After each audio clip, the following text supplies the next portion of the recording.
ومن يرغب عن ملة إبراهيم إلا من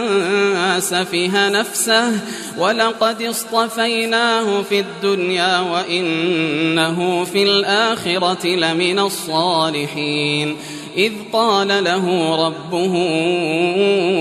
أسلم قال أسلمت لرب العالمين ووصى بها إبراهيم بنيه ويعقوب يا بني إن الله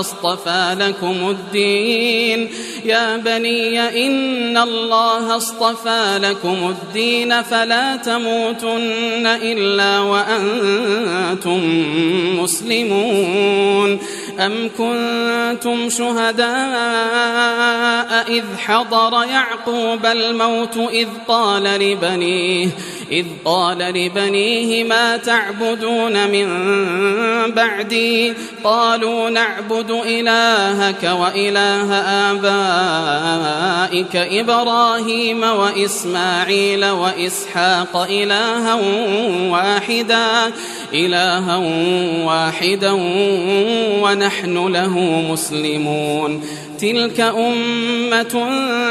قد خلت لها ما كسبت ولكم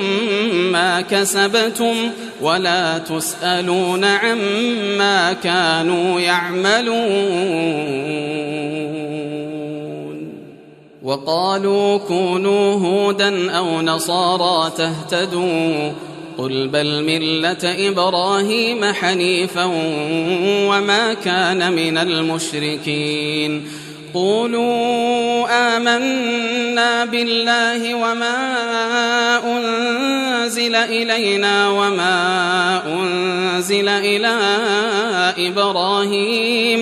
وما أنزل إلى إبراهيم وإسماعيل وإسحاق ويعقوب والأسباط وما أوتي موسى وعيسى وما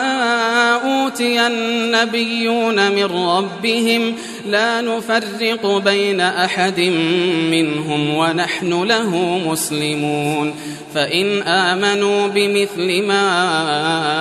آمنتم به فقد اهتدوا وإن تولوا فإنما هم في شقاق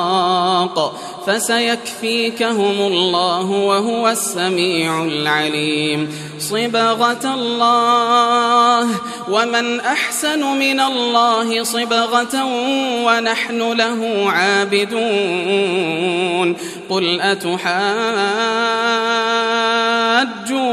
في الله وهو ربنا وربكم ولنا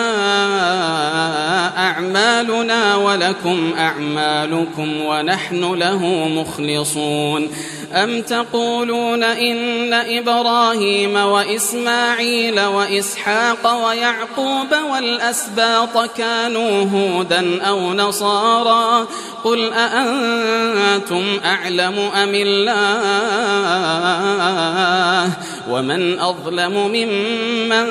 كتم شهادة عنده من الله